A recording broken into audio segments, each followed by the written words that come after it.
My husband and I have been together for 4 years. I have 2 kids, nearly adult male and 19 female, and their half-brother is a toddler.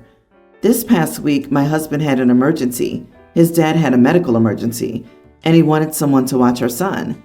He asked my older son, and he refused because he was going out with friends. He also asked my daughter, but she locked herself in her room to study. I was at the restaurant with my brother meeting his girlfriend for the first time. My husband ended up taking our son with him to the hospital, and his mom watched him from there. He came home and was lashing out at everybody and calling us selfish and unfeeling.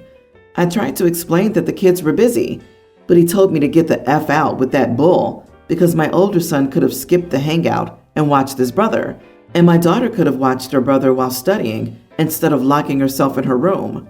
He also scolded me, but I told him I couldn't leave lunch with my brother since he was visiting town and that was my only chance to meet his girlfriend. He yelled some more, then told us that he was canceling the family holiday trip for Christmas this year.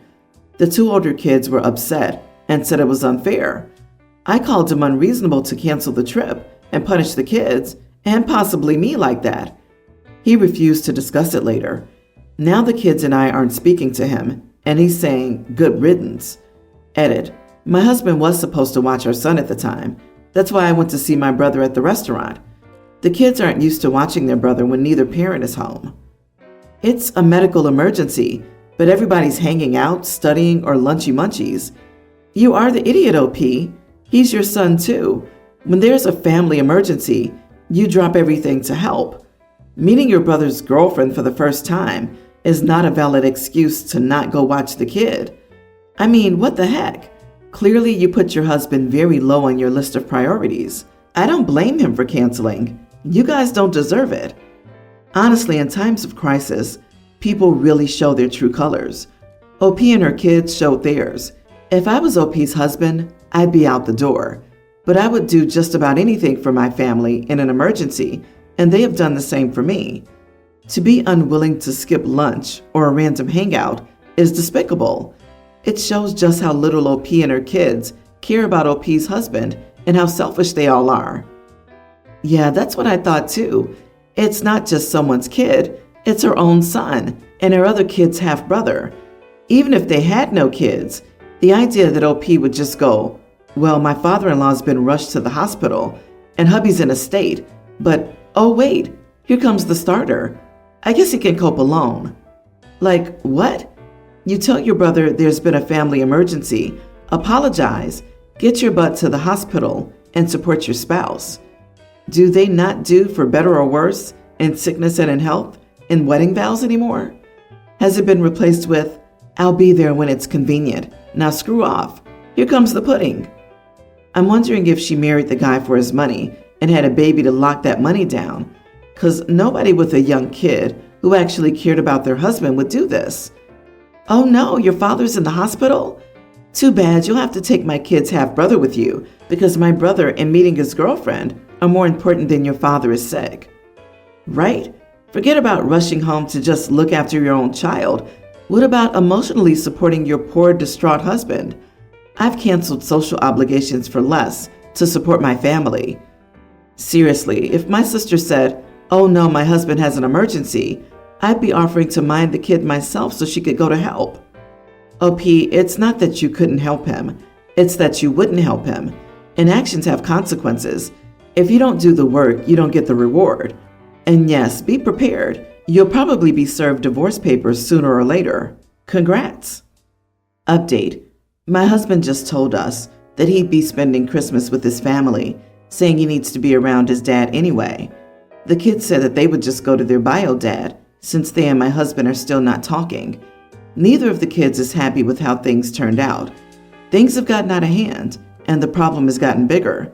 He's now choosing to abandon us on Christmas and keep our son away from his siblings and me. I, 30 female, have been friends with Mary, 27 female, for roughly 5 years. We're completely different people who met at work and became close friends. 3 years into our friendship, Mary started becoming sick. No one really knew what was going on, but it all escalated into her passing out at work and needing an ambulance to get to a hospital. I could sense she was scared because she didn't know what was wrong with her. I took it extremely seriously and stood by her side through it all. Whenever she texted or called me because of her medical emergency, aka her being scared to collapse or faint randomly, I'd immediately answer and go see her. I spent many days by her side and often spent all day accompanying her until her husband or a direct family member took over. This all continued for roughly a year until she was finally diagnosed with severe anxiety and a panic disorder. She did get it treated through therapy and returned to a new normal, being able to do things alone again. In the meantime, my life had changed drastically. I found a new job, met my own husband, and we moved into our own place. Naturally, we haven't seen each other or spoken much during this time because I was so busy.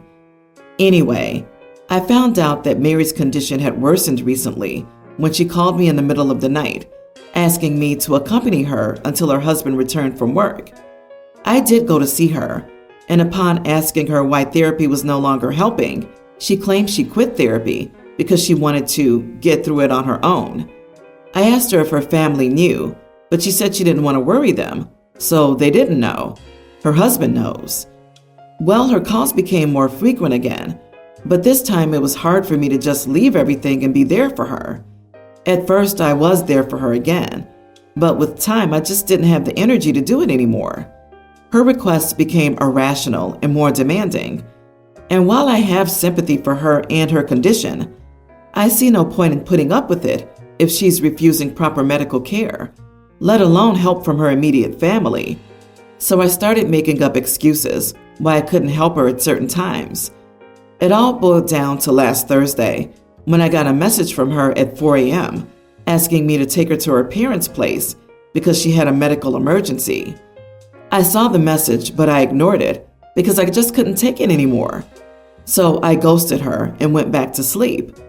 The next day, I pretended to have slept through her text and found out that she managed to stay home until her husband got there, but she didn't fail to make me feel bad for ignoring her messages. She's giving me the cold shoulder since. I know she's mad I didn't answer or help her when she needed it. I do feel guilty, but I thought she could call an ambulance if it was an emergency.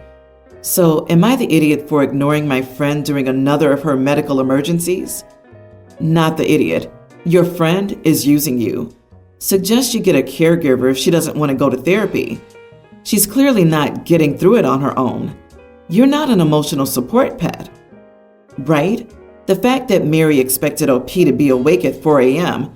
and able to come right over tells us that Mary doesn't value OP at all. She doesn't see Mary as a person with her own needs and responsibilities. OP is not a bad friend, but Mary is. She's asking you to continue enabling her choice not to seek therapy and more appropriate help. You are allowed to set boundaries, and you should set boundaries on this. To actively give up on a method that worked to improve her is ridiculously stupid. Now she could be lying. She claims she quit therapy because she wanted to get through it on her own, and she might have had to stop due to financial reasons, pressure from her husband, or something else. If that's the case, it's a sad situation for her, but you aren't the cause, so you don't owe her any of your time. It sounds like you give up your time when you can, which is lovely, but she's definitely the idiot for guilt-tripping you when you don't give up your time. My dad is married to Janie. They've been together for a little over 6 years and married for about 4 now. Dad was a widower when they met. I'm a teen female and my siblings are a younger teen female and a tween male. Our mom died 8 years ago. Janie has not adjusted well to being a step-parent. I think she thought she would just be a parent to us because our mom had died and didn't consider that we'd still talk about and have photos of mom. Over the years, she's been to therapy, and she and my dad have gone to couple sessions.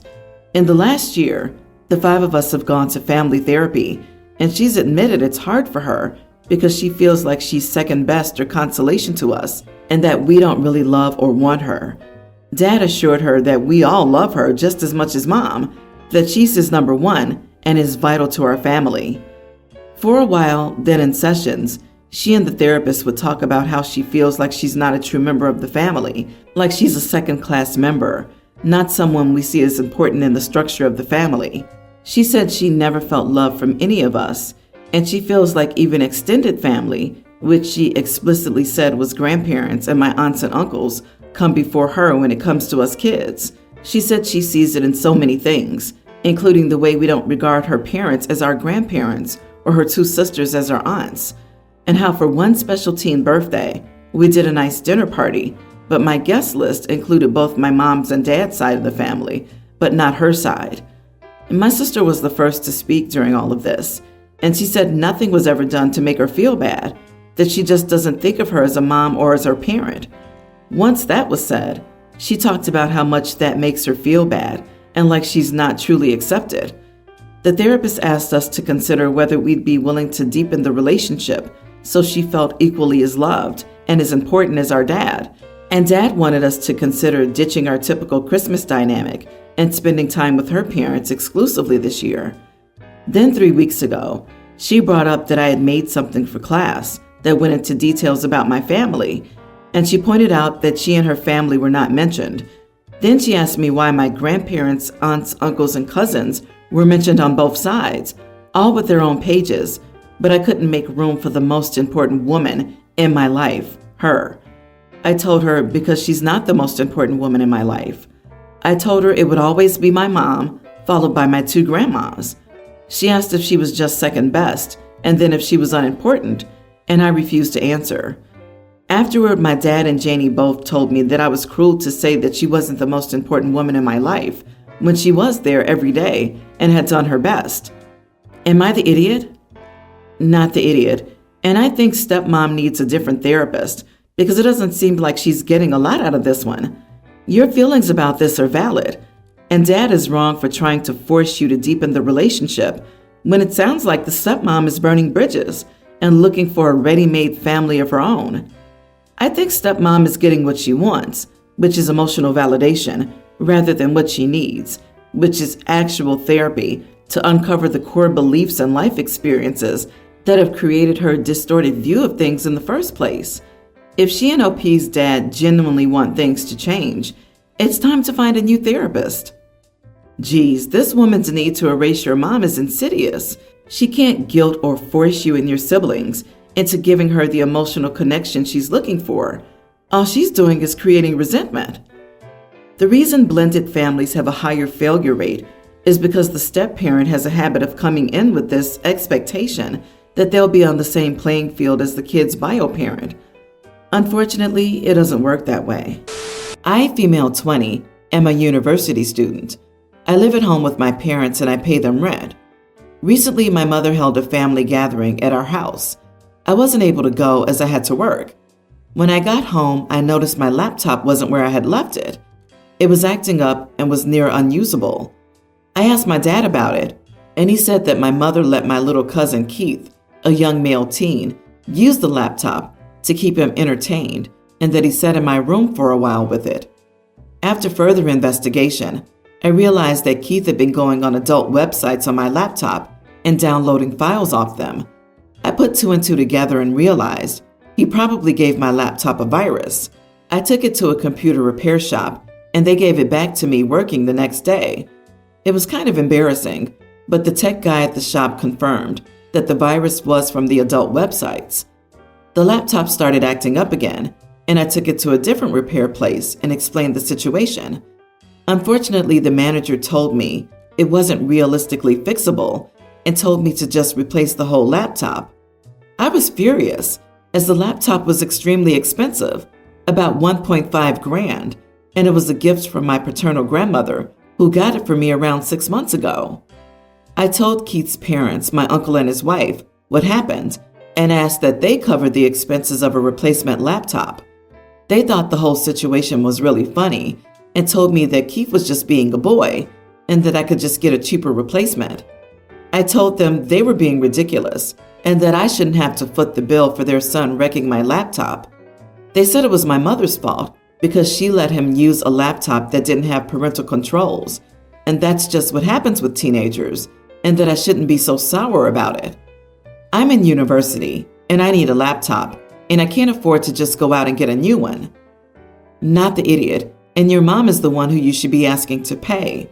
Also, the place that said you need a new laptop is either trying to rip you off or has no idea what they're talking about.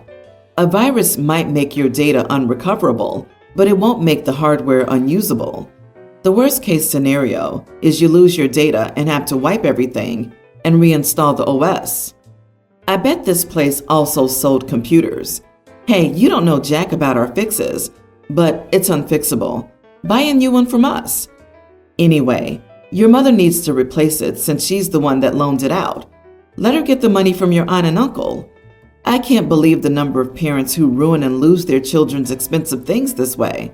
Never would I have loaned anything belonging to one of my children to anyone. Your cousin, who's a young teen, should have some clue about viruses. As your aunt and uncle are legally responsible for him, it sounds like a case for small claims court. Name both parents and the son as defendants. With Christmas approaching, I'm sure you can devise a creative way to serve them their documents. When my dad died, he left the house my brothers and I grew up in to the three of us and our mom. By then, it had already been a rental property for 18 years, so none of our family lived in it. Over the last 5 years, my older brother has kept complaining that he doesn't have any money. In the last year, he decided that he wanted to be bought out of the house we jointly own, but he wanted way above the market rate, 180k pounds instead of 110k pounds for his share. Mom, my younger brother, and I offered him the market rate price only. He refused and secretly contacted a solicitor and sent us all notice that he would be forcing the sale if we didn't give him the price he wanted. We tried to compromise, but he said that he didn't care about the property, sentiment meant nothing to him, and that he just wanted the cash. So in the end, the three of us bought him out for a price between his asking price and market value. He has barely spoken to the family since. My mom started worrying that the same issue would come up again when she passes. She's in her late 80s. So my younger brother and I suggested that we buy out her share, leaving the two of us as the only owners. The sale went through, and my sister-in-law must have told him when we came to my grandson's birthday party. He's furious and rang our mom, screaming at her and saying that he's been excluded from family decisions and that we're purposefully cutting him out. He told her that he won't speak to her ever again unless my younger brother and I apologize to him in person. I really don't think we did anything wrong, and if he's guilting Mom, then he's the idiot, actually. Not the idiot. What family decisions? It was not his house, not his money, not his decision. The only reason he's upset is that he wants the money from your mom's share of the house. There's no need for you to apologize. Plus, you mentioned he barely talks to you all. What difference would it make? Tell your mom not to listen to him. He's wrong, and he's being an idiot. He was expecting a third of your mother's shares when she passed, so he could force you to buy him out at far above market price again. His behavior is atrocious. This is such a sad situation, and I'm sorry you're going through it. It sounds like the money was more important to him than family.